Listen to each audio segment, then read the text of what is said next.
Satprem. Sri Aurobindo ou l'aventure de la conscience. Chapitre 4. Le silence mental. Les constructions mentales. La première étape du yoga de Sri Aurobindo et la tâche fondamentale qui donne la clé de bien des réalisations, c'est le silence mental. On peut se demander pourquoi le silence mental. Mais il est bien évident que si nous voulons découvrir un pays nouveau en nous, il faut d'abord quitter l'ancien. Tout dépend de la détermination avec laquelle nous franchirons ce pas. Quelquefois, il suffit d'un éclair. Quelque chose en nous s'écrie « assez de ce rabâchage » et l'on s'accroche une fois pour toutes. Et on avance sans un regard derrière soi. D'autres disent oui, non, et aussi interminablement entre deux mondes. Disons-le tout de suite, il ne s'agit pas de s'amputer d'un bien péniblement acquis au nom de je ne sais quelle sagesse, paix, sérénité. De ce côté-là aussi, nous ne nous paierons pas de grands mots. Nous ne sommes pas en quête de sainteté, mais de jeunesse. La jeunesse éternelle d'un être qui grandit. Pas en quête de moins être, mais de mieux être, et surtout d'être plus vaste. Ne vous est-il pas venu à l'esprit que s'il cherchait quelque chose de froid, de sombre et de morne, les sages ne seraient pas des sages, mais des ânes? Remarquait avec humour Sri Aurobindo. On fait toutes sortes de découvertes en vérité quand la mécanique s'arrête. Et la première est que si le pouvoir de penser est un don remarquable, le pouvoir de ne pas penser l'est encore bien davantage. Que le chercheur essaie pendant 5 minutes seulement, et il verra de quel bois il se chauffe. Il s'apercevra qu'il vit dans un vacarme sournois, un tourbillon épuisant, mais jamais épuisé, où il n'y a de place que pour ses pensées, ses sentiments, ses impulsions, ses réactions, lui, toujours lui, énorme gnome qui envahit tout, voile tout, n'entend que lui, ne voit que lui, ne connaît que lui, et encore, et dont les thèmes perpétuels, plus ou moins alternés, peuvent donner l'illusion de la nouveauté. Citation. En un sens, nous ne sommes rien d'autre qu'une masse complexe d'habitudes mentales, nerveuses et physiques, liées ensemble par quelques idées directrices, désirs, associations, l'amalgame d'innombrables petites forces qui se répètent avec quelques vibrations majeures. On peut dire qu'à 18 ans, nous sommes fixés. Nos vibrations majeures sont établies et qu'autour d'elles, indéfiniment, viendront s'enrouler en couches de plus en plus épaisses, polies, raffinées, les sédiments d'une sempiternelle même chose à 1000 visages que nous appelons culture ou nous-mêmes. Bref, enfermés dans une construction qui peut être de plomb et sans une lucarne ou élancée comme un minaret, mais enfermés, toujours, bourdonnant, répétitif, homme dans une peau de granit ou dans une statue de verre. Le premier travail du yoga, c'est de respirer au large. Et naturellement, de briser cet écran mental qui ne laisse filtrer qu'un seul type de vibration pour connaître l'infinitude multicolore des vibrations, c'est-à-dire le monde enfin, et les êtres tels qu'ils sont, et un autre nous-mêmes qui vaut mieux que ce qu'on en pense. Méditation active. Quand on s'assoit les yeux clos pour faire le silence mental, On est tout d'abord submergé par un torrent de pensées. Elles surgissent de partout comme des rats affolés, voire agressifs. Il n'y a pas 36 méthodes pour venir à bout de ce charivari, c'est d'essayer, et encore essayer, patiemment, obstinément, et surtout, ne pas commettre l'erreur de lutter mentalement contre le mental. Il faut déplacer le centre. Nous avons chacun, au-dessus du mental ou plus profond, une aspiration, celle-là même qui nous a mis sur le chemin, un besoin de notre être, comme un mot de passe qui a une vertu pour nous seuls. Si l'on s'y agrippe, le travail est plus aisé, car nous passons d'une attitude négative à une attitude positive. Plus nous répéterons notre mot de passe, plus il acquerra de la puissance. On peut aussi se servir d'une image, comme celle d'une mer immense, sans une ride, sur laquelle on se laisse flotter. On fait la planche. On devient cette immensité tranquille. Du même coup, nous apprenons non seulement le silence, mais l'élargissement de la conscience. En fait, chacun doit trouver sa méthode, et moins il y mettra de crispation, plus vite il réussira. Citation. On peut commencer par un processus quelconque qui normalement demanderait un long labeur et être saisi dès le début par une rapide intervention ou une manifestation du silence avec des effets absolument disproportionnés aux moyens utilisés tout d'abord. On commence par une méthode, mais le travail est repris par une grâce d'en haut, de cela à quoi l'on aspire, ou par une irruption des infinitudes de l'esprit. C'est de cette façon que j'ai moi-même trouvé le silence absolu du mental, inimaginable pour moi avant d'en avoir eu l'expérience concrète. Nous touchons ici un point très important, car nous sommes tentés de penser que ces expériences yogiques sont fort belles et fort intéressantes, mais après tout, qu'elles sont loin de notre humanité ordinaire.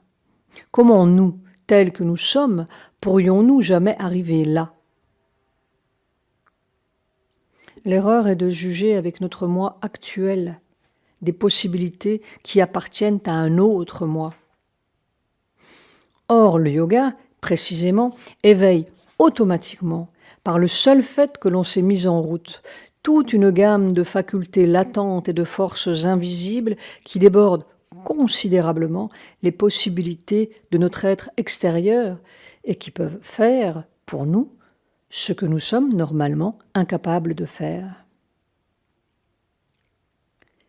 Ce qu'il faut, c'est clarifier le passage entre le mental extérieur et l'être intérieur, car la conscience yogique et ses pouvoirs sont déjà là, en vous. Et la meilleure façon de clarifier est de faire le silence. Nous ne savons pas qui nous sommes, et encore moins ce dont nous sommes capables ou non. Mais les exercices de méditation ne sont pas la vraie solution du problème, encore qu'ils soient très nécessaires au début pour donner l'impulsion. Parce que nous arriverons peut-être à un silence relatif, mais dès que nous mettrons le pied hors de notre chambre ou de notre retraite, nous retomberons dans la cohue habituelle, et ce sera l'éternelle séparation du dedans et du dehors, de la vie intérieure et de la vie mondaine. Nous avons besoin d'une vie complète. Nous avons besoin de vivre la vérité de notre être tous les jours, à chaque instant, pas seulement les jours fériés et dans la solitude. Et pour cela, les méditations béates et campagnardes ne sont pas la solution. Citation. Nous risquons de nous encrouter dans notre séclusion spirituelle Et après, nous trouverons difficile de nous projeter au dehors, victorieusement, pour appliquer à la vie ce que nous aurons gagné dans la nature supérieure. Quand nous voudrons ajouter ce royaume extérieur aussi à nos conquêtes intérieures, nous nous trouverons trop accoutumés à une activité purement subjective et nous n'aurons aucune efficacité sur le plan matériel. Nous aurons une immense difficulté à transformer la vie extérieure et le corps. Ou encore, nous nous apercevrons que notre action ne correspond pas à la lumière intérieure, qu'elle continue de suivre les vieux chemins habituels pleins d'erreurs, qu'elle obéit encore aux vieilles influences imparfaites. Un gouffre douloureux séparera encore la vérité qui est en nous du mécanisme ignorant de notre nature extérieure. C'est comme si l'on vivait dans un autre monde, plus vaste et plus subtil, mais sans prise divine, peut-être même sans prise d'aucune sorte sur l'existence matérielle et terrestre. La seule solution est donc de pratiquer le silence mental là où il est apparemment le plus difficile, c'est-à-dire dans la rue, dans le métro, dans le travail et partout. Au lieu de descendre 4 fois par jour le boulevard Saint-Michel comme un homme harassé qui va vite, on peut le descendre 4 fois par jour, consciemment, comme un chercheur. Au lieu de vivre n'importe comment, dispersé dans une multitude de pensées qui non seulement n'ont aucun intérêt, mais sont épuisantes comme une scie, on rassemble les fils épars de sa conscience et on travaille sur soi à chaque instant. Et la vie commence à prendre un intérêt tout à fait inusité, parce que les moindres petites circonstances deviennent l'occasion d'une victoire. Nous sommes orientés. Nous allons quelque part au lieu d'aller nulle part.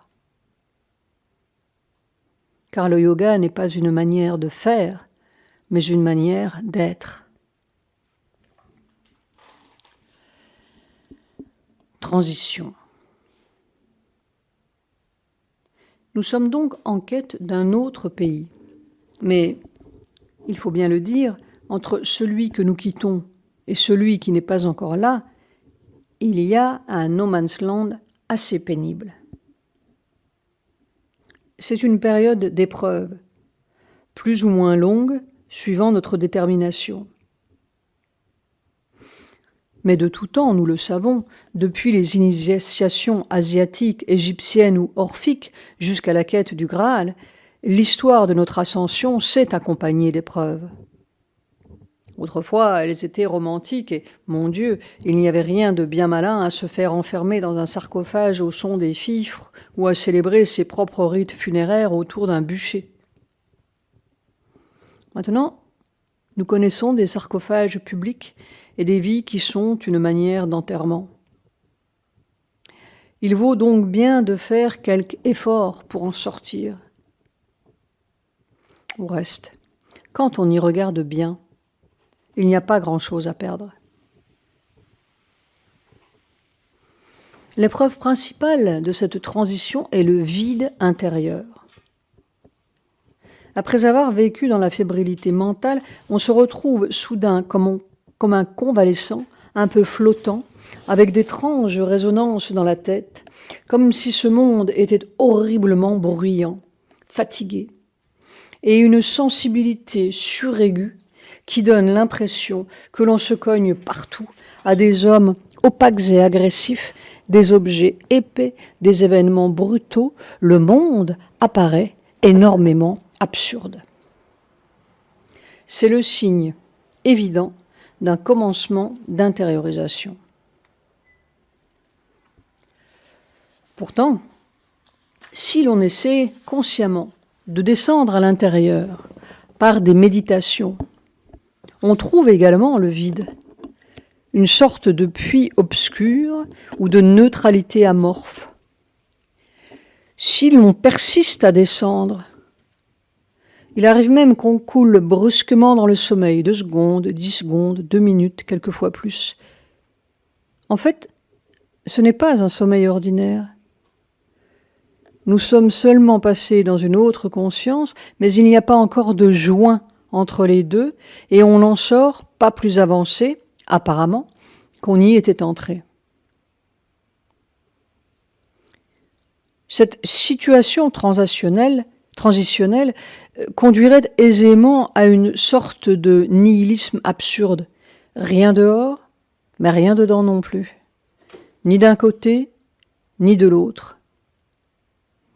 C'est là qu'il faut prendre bien garde, après avoir démoli nos constructions mentales extérieures, de ne pas s'enfermer à nouveau dans une fausse profondeur, sous une autre construction absurde, illusionniste ou sceptique, peut-être même révoltée.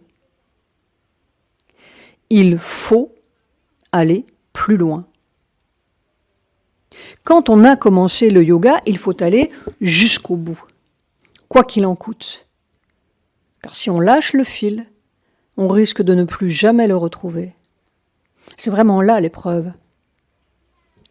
Simplement, le chercheur doit comprendre qu'il commence à naître à autre chose et que ces nouveaux yeux, ces nouveaux sens ne sont pas encore formés comme ceux du nouveau-né qui débarque au monde.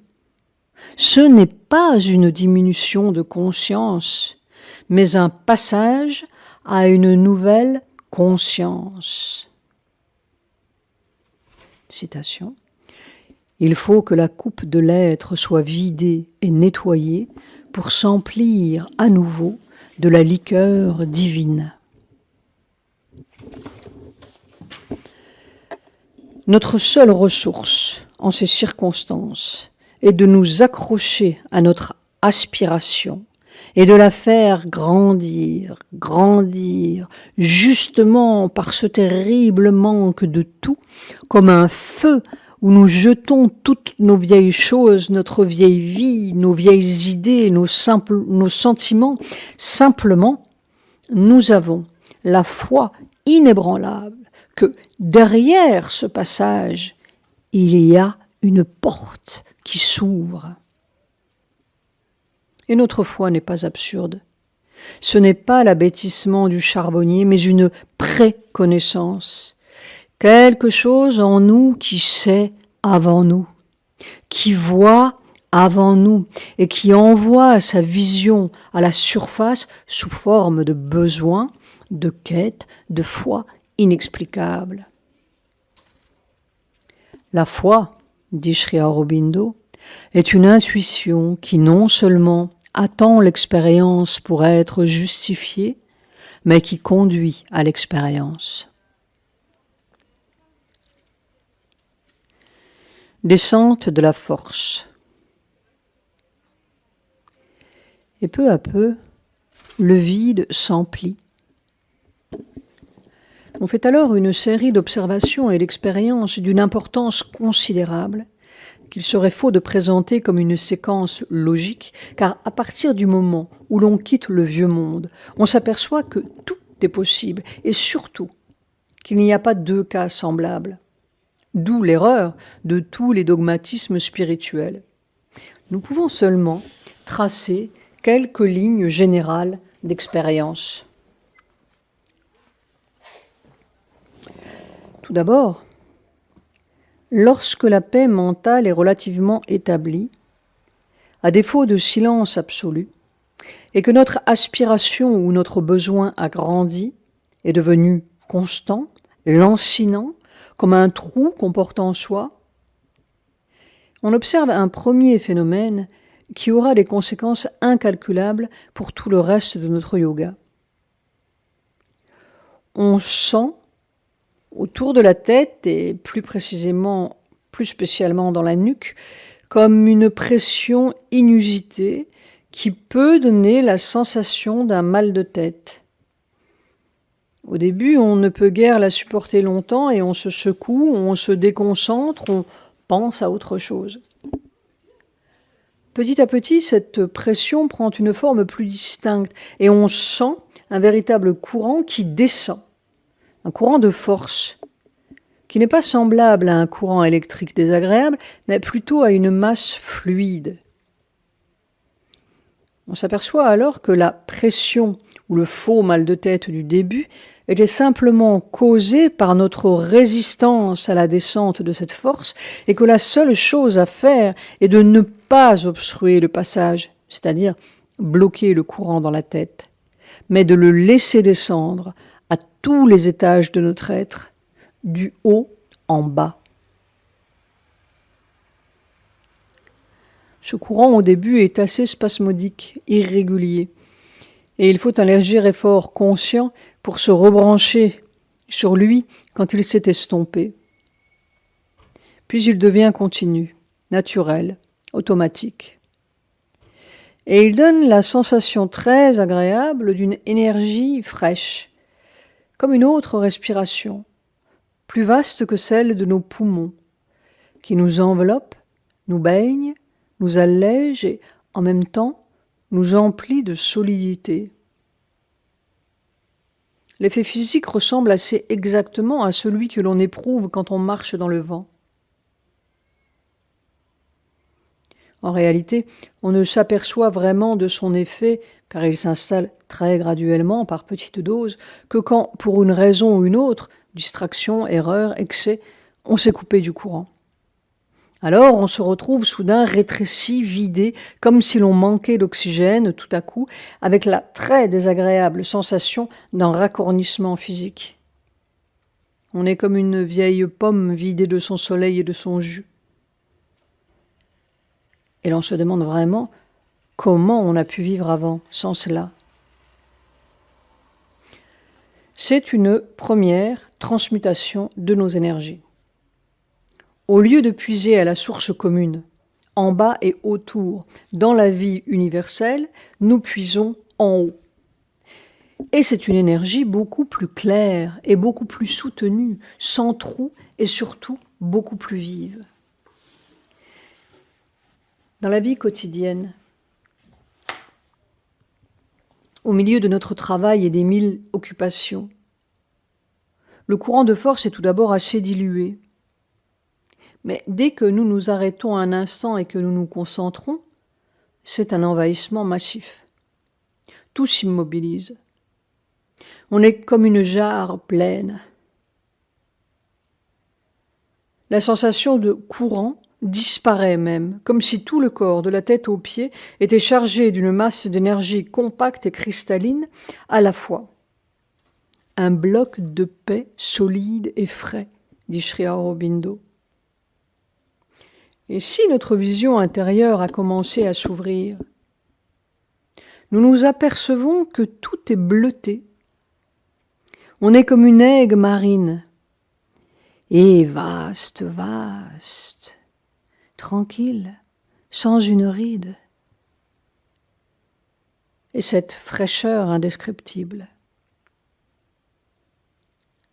Vraiment, on a plongé dans la source.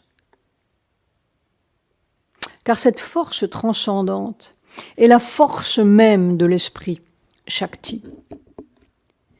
La force spirituelle n'est pas un mot.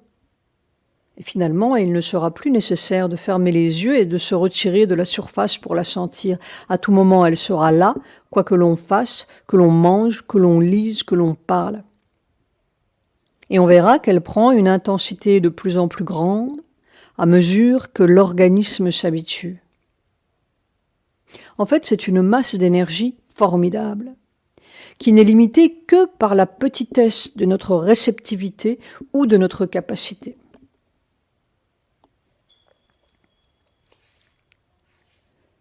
Quand ils parlent de leur expérience de cette force transcendante, les disciples de Pondichéry disent la force de Sri Aurobindo et de Mère. Ils n'entendent pas par là que cette Shakti soit la propriété personnelle de Sri Aurobindo et de Mère. Ils expriment ainsi, sans le vouloir, le fait qu'elle n'a son équivalent dans aucun autre yoga connu. Et nous touchons ici expérimentalement la différence fondamentale entre le yoga intégral de Sri Aurobindo, Purna Yoga, et les autres yogas. Si l'on essaye d'autres méthodes de yoga avant celle de Sri Aurobindo, on s'aperçoit en effet d'une différence pratique essentielle.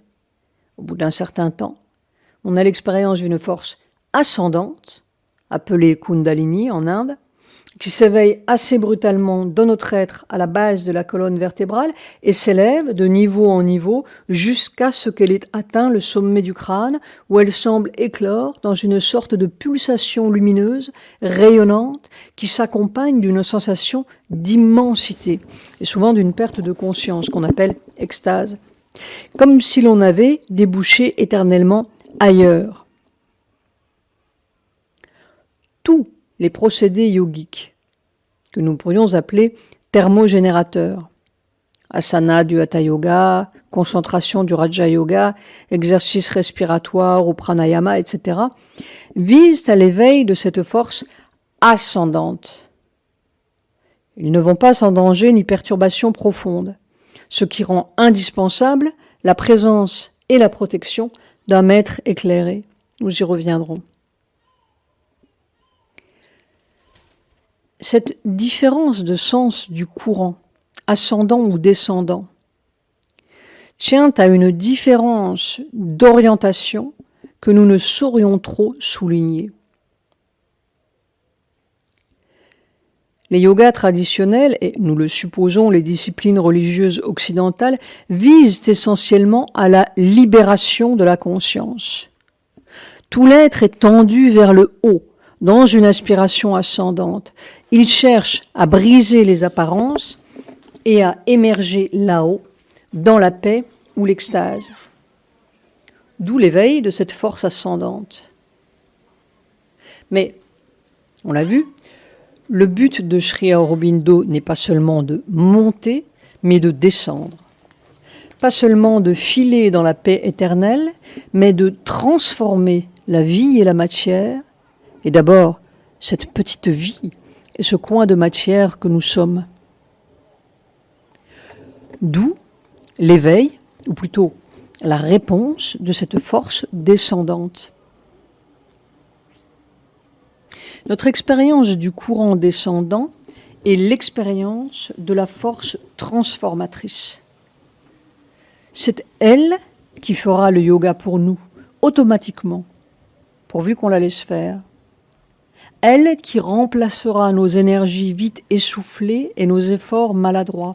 Elle qui commencera par où finissent les autres yogas, illuminant d'abord le sommet de notre être, puis descendant de niveau en niveau, doucement, paisiblement, irrésistiblement. Notons bien qu'elle n'est jamais violente. Sa puissance est étrangement dosée, comme si elle était conduite directement par la sagesse de l'esprit. Et c'est elle qui universalisera notre être tout entier jusqu'en bas. C'est l'expérience de notre yoga intégral. Citation. Quand la paix est établie, la force supérieure ou divine, d'en haut, peut descendre et travailler en nous. D'habitude, elle descend d'abord dans la tête et libère les centres mentaux, puis dans le centre du cœur, puis dans la région du nombril et des centres vitaux, puis dans la région du sacrum et plus bas. Elle travaille à la fois au perfectionnement et à la libération de notre être. Elle reprend notre nature tout entière, partie par partie, et la traite, rejetant ce qui doit être rejeté, sublimant ce qui doit être sublimé, créant ce qui doit être créé. Elle intègre, harmonise, établit un rythme nouveau dans notre nature. Émergence d'un nouveau mode de connaissance. Avec le silence mental, un autre phénomène se produit, fort important, mais plus difficile à démêler, car il s'étend parfois sur de nombreuses années, et les signes en sont tout d'abord imperceptibles. C'est ce que nous pourrions appeler un nouveau mode de connaissance, et donc d'un nouveau mode d'action. On peut comprendre qu'il est possible de parvenir au silence mental quand on marche dans la foule, quand on mange, quand on fait sa toilette ou qu'on se repose. Mais comment est-ce possible quand il s'agit de travailler à son bureau, par exemple, ou quand on discute avec des amis ? Nous sommes bien obligés de réfléchir, de nous souvenir, de chercher, de faire intervenir toutes sortes de mécanismes mentaux. L'expérience nous apprend pourtant que cette nécessité n'est pas inévitable, qu'elle est seulement le résultat d'une longue évolution au cours de laquelle nous nous sommes habitués à dépendre du mental pour connaître et agir, mais que c'est une habitude seulement, et que l'on peut en changer. Au fond, le yoga n'est pas tant une façon d'apprendre que de désapprendre une foule d'habitudes soi-disant impératives que nous avons héritées de notre évolution animale. Si le chercheur s'en prend au silence mental dans le travail, par exemple, il passera par plusieurs stades. Au début, il sera tout juste capable de se souvenir de son aspiration de temps en temps et d'interrompre quelques instants son travail pour se remettre sur la vraie longueur d'onde. Puis, à nouveau, tout sera englouti dans la routine. Mais à mesure qu'il aura pris l'habitude de faire effort ailleurs, dans la rue ou chez lui et partout, le dynamisme de cet effort tendra à se perpétuer et à le solliciter inopinément au milieu de ses autres activités. Il se souviendra de plus en plus souvent. Puis ce souvenir changera peu à peu de caractère. Au lieu d'une interruption volontaire pour se rebrancher sur le vrai rythme, le chercheur sentira quelque chose qui vit au fond de lui, à l'arrière-plan de son être, comme une petite vibration sourde. Il lui suffira de prendre un peu de recul dans sa conscience pour qu'à n'importe quel moment, en une seconde, la vibration de silence soit retrouvée.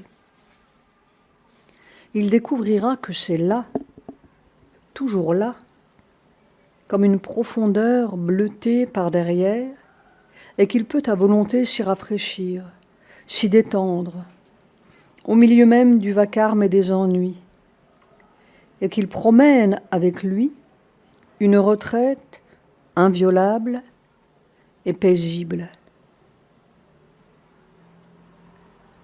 Mais bientôt, cette vibration par derrière deviendra de plus en plus perceptible, continue, et le chercheur sentira une séparation s'opérer dans son être. Une profondeur silencieuse qui vibre à l'arrière-plan, et la surface, assez mince, où se déroulent des activités, des pensées, des gestes, des paroles. Il aura découvert le témoin en lui et se laissera de moins en moins accaparer par le jeu extérieur qui, sans cesse, tel une pieuvre, tente de nous avaler vivants. C'est une découverte aussi vieille que le Rig Veda. Deux oiseaux aux ailes splendides, amis et compagnons, sont accrochés à un arbre commun, et l'un mange le fruit doux, l'autre le regarde et ne mange point. 1, 164, 20. À ce stade, il deviendra plus aisé d'intervenir volontairement au début pour substituer aux vieilles habitudes superficielles de réflexion mentale, de mémoire, de calcul, de prévision, une habitude de se référer silencieusement à cette profondeur qui vibre. Pratiquement, ce sera une longue période de transition avec des reculs et des progrès. L'impression d'ailleurs n'est pas tant d'un recul ou d'une avance que de quelque chose qui se voile et se dévoile tour à tour. où les deux fonctionnements s'affronteront, les vieux mécanismes mentaux tentant constamment à interférer et à reprendre leurs vieux droits, bref, à nous convaincre que l'on ne peut pas se passer d'eux. Ils bénéficieront surtout d'une sorte de paresse qui fait que l'on trouve plus commode de procéder comme d'habitude, entre guillemets.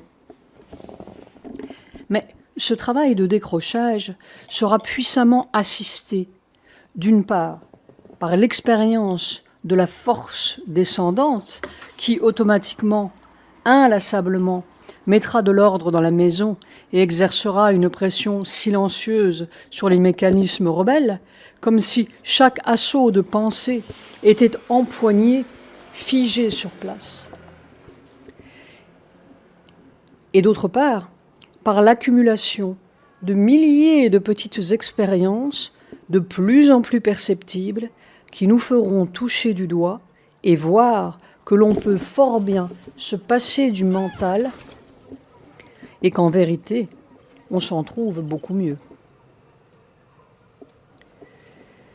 Peu à peu, en effet, nous nous apercevrons qu'il n'est pas nécessaire de réfléchir, que quelque chose par derrière ou au-dessus fait toute la besogne, avec une précision et une infaillibilité de plus en plus grandes, à mesure que nous prendrons l'habitude de nous y référer.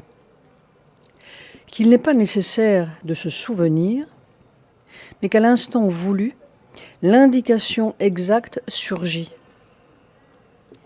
Pas nécessaire de combiner son action, mais qu'un ressort secret la met en branle sans qu'on le veuille ou qu'on y pense, et nous fait faire exactement ce qu'il faut faire avec une sagesse et une prévision dont notre mental, toujours myope, est bien incapable. Et nous verrons que plus nous obéirons à ces intimations inopinées, ces suggestions éclairs, plus elles tendront à devenir fréquentes, claires, impérieuses, habituelles, un peu comme le serait un fonctionnement intuitif, avec cette différence capitale que nos intuitions sont presque toujours brouillées, déformées par le mental, qui par ailleurs excelle à les imiter et à nous faire prendre ses lubies pour des révélations, tandis qu'ici, la transmission sera claire, silencieuse, correcte, pour la bonne raison que le mental sera muet. Et nous avons tous fait l'expérience de ces problèmes mystérieusement, entre guillemets, résolus dans le sommeil, c'est-à-dire, précisément, quand la machine à penser s'est tue. Sans doute y aura-t-il bien des erreurs et des faux pas avant que le fonctionnement nouveau s'établisse avec quelque sûreté. Mais le chercheur doit être prêt à se tromper bien souvent. En fait, il s'apercevra que l'erreur vient toujours d'une intrusion mentale. Chaque fois que le mental intervient, il brouille tout, fractionne tout, retarde tout.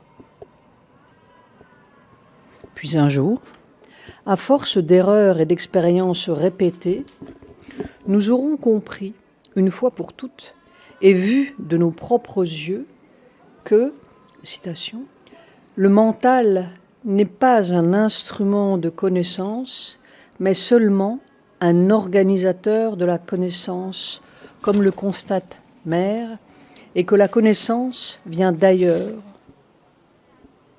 Note de bas de page, nous reparlerons plus tard de cet ailleurs avec l'étude du supraconscient. Dans le silence mental, les mots viennent, les paroles viennent, les actes viennent et tout vient automatiquement avec une exactitude et une rapidité bien surprenantes. C'est vraiment une autre façon de vivre, très allégée. Car, en vérité, citation, Il n'est rien de ce que le mental fait qui ne puisse se faire, et se faire mieux, dans l'immobilité mentale et une tranquillité sans pensée. Le mental universel. Jusqu'à présent, nous avons analysé les progrès du chercheur en termes intérieurs. Mais ce progrès se traduit également sur le plan extérieur. Et d'ailleurs, la cloison intérieure-extérieure s'amenuise de plus en plus. Elle apparaît de plus en plus comme une convention artificielle établie par un mental adolescent enfermé en lui-même et qui ne voit que lui-même. Le chercheur sentira cette cloison perdre de sa dureté lentement. Il éprouvera une sorte de changement dans la substance de son être, comme s'il devenait plus léger, plus transparent, plus poreux, si l'on ose dire. Cette différence substantielle se révélera tout d'abord par des symptômes désagréables, car l'homme ordinaire est généralement protégé par un cuir épais, tandis que le chercheur n'aura plus cette protection. Il recevra les pensées des gens, les volontés des gens, les désirs des gens sous leur véritable aspect et dans leur nudité, comme ce qu'ils sont vraiment, des attentats. Et notons bien que les mauvaises pensées, entre guillemets, ou les mauvaises volontés ne sont pas seules à partager cette virulence. Rien n'est plus agressif que les bonnes volontés, les bons sentiments, les altruismes. D'un côté comme de l'autre, c'est l'ego qui se nourrit par la douceur ou par la force. Nous ne sommes civilisés qu'à la surface. Dessous, le cannibale continue. Il sera donc très nécessaire que le chercheur soit en possession de cette force dont nous avons parlé. Avec elle, il peut passer n'importe où. Et d'ailleurs, dans la sagesse cosmique, la transparence ne viendrait pas si elle ne s'accompagnait pas de la protection correspondante. Armé de ça, entre guillemets, force et du silence mental, le chercheur verra par degrés qu'il est perméable au dehors, qu'il reçoit de partout, que les distances sont des barrières irréelles, personne n'est loin, personne n'est parti, tout est ensemble et tout est en même temps. Et qu'à 10 000 kilomètres, il peut recevoir clairement les préoccupations d'un ami, la colère d'une personne, la souffrance d'un frère. Il suffira, dans le silence, que le chercheur se branche sur un lieu, une personne, pour avoir une perception plus ou moins exacte de la situation. Plus ou moins exacte suivant sa capacité de silence. Car ici aussi, le mental brouille tout, parce qu'il désire, parce qu'il craint, parce qu'il veut, et que rien ne lui parvient qui ne soit aussitôt faussé par ce désir, cette crainte, cette volonté. Il y a aussi d'autres éléments de brouillage, nous en parlerons plus tard. Il semble donc qu'avec le silence mental, un élargissement de la conscience se soit produit et qu'elle puisse se diriger à volonté en n'importe quel point de l'universelle réalité pour y connaître ce qu'elle a besoin de connaître. Mais dans cette transparence silencieuse, nous ferons une autre découverte, capitale par ses implications. Nous nous apercevrons non seulement que les pensées des gens nous viennent de l'extérieur, mais que nos propres pensées aussi nous viennent par la même voie, du dehors. Lorsque nous serons suffisamment transparents, nous pourrons sentir dans le silence immobile du mental, comme des petits remous qui viennent frapper notre atmosphère, ou comme de légères vibrations qui tirent notre attention. Et si nous nous penchons un peu pour voir ce que c'est-à-dire si nous acceptons que l'un de ces remous entre en nous, nous nous retrouvons soudain en train de penser à quelque chose. Ce que nous avions saisi à la périphérie de notre être était une pensée à l'état pur, ou plutôt une vibration mentale, avant qu'elle n'ait eu le temps d'entrer à notre insu et de ressortir à notre surface pourvue d'une forme personnelle qui nous fera dire triomphalement « c'est ma pensée ». Un bon lecteur de pensée peut ainsi lire ce qui se passe dans une personne dont il ne connaît même pas la langue, parce que ce ne sont pas des pensées qu'il attrape, mais des vibrations auxquelles il donne en lui la forme mentale correspondante. Mais c'est le contraire qui serait bien surprenant, car si nous étions capables de créer une seule chose par nous-mêmes, fût-ce une petite pensée, nous serions les créateurs du monde. Où est le jeu en vous qui peut fabriquer tout cela ?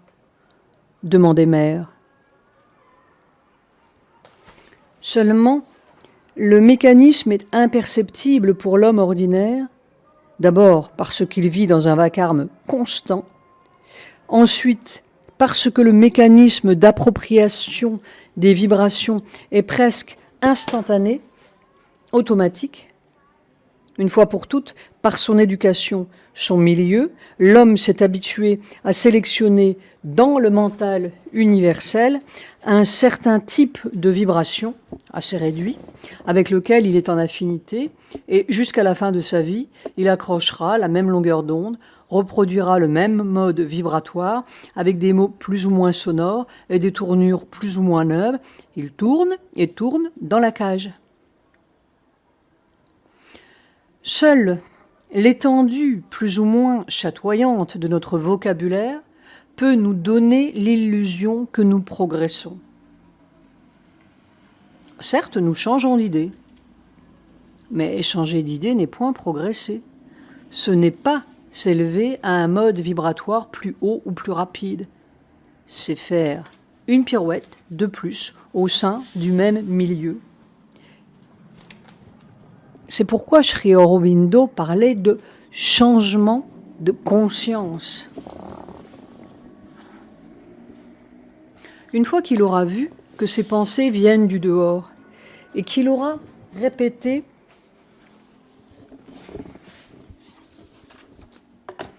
l'expérience des centaines de fois, le chercheur tiendra la clé de la vraie maîtrise mentale, parce qu'il est difficile de se débarrasser d'une pensée que nous croyons nôtre quand elle est déjà bien installée dedans, mais il est aisé de rejeter les mêmes pensées quand nous les voyons venant du dehors.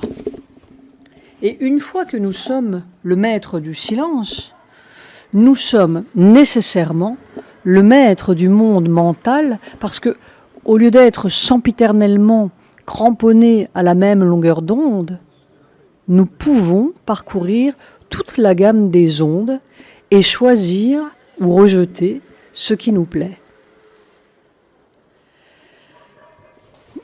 Mais laissons Sri Aurobindo nous décrire lui-même l'expérience telle qu'il l'a faite la première fois avec un autre yogi du nom de Bhaskar Lele qui passa 3 jours avec lui. Tous les êtres mentaux développés, du moins ceux qui dépassent la moyenne, doivent, d'une façon ou d'une autre, à certains moments de l'existence et dans certains buts, séparer les deux parties de leur mental. La partie active, qui est une usine de pensée, et la partie réservée, maîtresse, à la fois témoin et volonté, qui observe, juge, rejette, élimine ou accepte les pensées ordonnant les corrections et les changements nécessaires. C'est le maître de la maison mentale, capable d'indépendance. Mais le yogi va encore plus loin. Il est non seulement le maître du mental, mais tout en étant dans le mental, il en sort, pour ainsi dire, et il se tient au-dessus, ou tout à fait en arrière, libre. Pour lui, l'image de l'usine de pensée n'est plus valable, car il voit que les pensées viennent du dehors, du mental universel ou de la nature universelle, parfois formées et distinctes, parfois sans forme, puis elles reçoivent une forme quelque part en nous. Le travail principal de notre mental est de répondre et d'accepter ou de refuser ces ondes de pensée. De même pour les ondes vitales et les ondes d'énergie physique subtile. Ou de donner une forme mentale personnelle à cette substance mentale ou aux mouvements vitaux venus de la nature force environnante. J'ai une grande dette envers Lélé pour m'avoir montré ce mécanisme. Asseyez-vous en méditation, me dit-il, mais ne pensez pas, regardez seulement votre mental. Vous verrez des pensées entrer là-dedans. Avant qu'elles ne puissent entrer, rejetez-les et continuez jusqu'à ce que votre mental soit capable de silence complet. Je n'avais jamais entendu dire avant que les pensées puissent venir visiblement du dehors dans le mental. Mais je ne songeais pas à remettre en doute cette vérité ou cette possibilité. Simplement, je m'assis et fis comme il m'était dit. En un instant, mon mental devint silencieux comme l'air sans un souffle au sommet d'une haute montagne. Puis je vis deux pensées venir d'une façon tout à fait concrète du dehors. Je les rejetai avant qu'elles ne puissent entrer et s'imposer à mon cerveau. En 3 jours, j'étais libre. À partir de ce moment, l'être mental en moi devint une intelligence libre, un mental universel. Ce n'était plus un être limité au cercle étroit de pensées personnelles, comme un ouvrier dans une usine de pensée, mais un récepteur de connaissances qui recevait des 100 royaumes de l'être, libre de choisir ce qu'il voulait dans ce vaste empire de vision et ce vaste empire de pensée.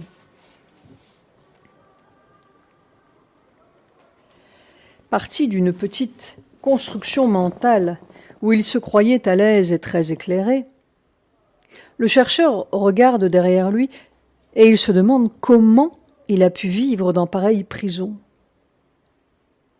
Il est frappé surtout de voir comment, pendant des années et des années, il a vécu entouré d'impossibilités et comme les hommes vivent derrière des barrières.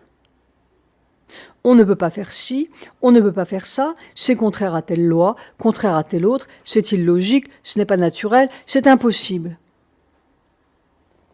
Et il découvre que tout est possible. Et que la vraie difficulté est de croire que c'est difficile. Après avoir vécu 20 ans, 30 ans dans sa coquille mentale comme une sorte de bigorneau pensant, il commence à respirer au large.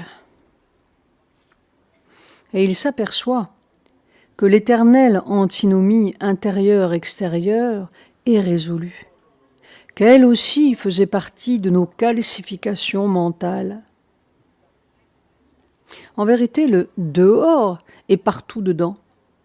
Nous sommes partout. L'erreur est de croire que si nous pouvions réunir d'admirables conditions de paix, de beauté, de campagne solitaire, ce serait beaucoup plus facile, parce qu'il y aura toujours quelque chose pour nous déranger, partout. Et que mieux vaut se résoudre à briser nos constructions et à embrasser tout ce dehors, alors nous serons partout chez nous. De même pour l'antinomie action-méditation. Le chercheur a fait le silence en lui et son action est une méditation. Il entreverra même que la méditation peut être une action. Qu'il fasse sa toilette ou qu'il règle ses affaires, la force passe en lui, il est à jamais branché ailleurs. Et il verra, enfin, que son action devient plus clairvoyante, plus efficace, plus puissante, sans pour autant empiéter sur sa paix. Citation. La substance mentale est tranquille, si tranquille que rien ne peut la troubler. Si les pensées ou les activités viennent, elles traversent le mental comme une bande d'oiseaux traverse le ciel dans l'air immobile. Elles passent, ne dérangent rien, ne laissent pas de traces. Même si un millier d'images ou les événements les plus violents nous traversaient, l'immobilité tranquille resterait comme si la texture même du mental était faite d'une substance de paix éternelle et indestructible. Le mental qui est parvenu à ce calme peut commencer à agir. Il peut même agir intensément et puissamment. Mais il gardera toujours cette immobilité fondamentale, ne mettant rien en mouvement par lui-même, recevant d'en haut et donnant à ce qu'il a reçu une forme mentale sans rien y ajouter de son cru, calmement, impartialement, mais avec la joie de la vérité et de la puissance, la lumière de son passage.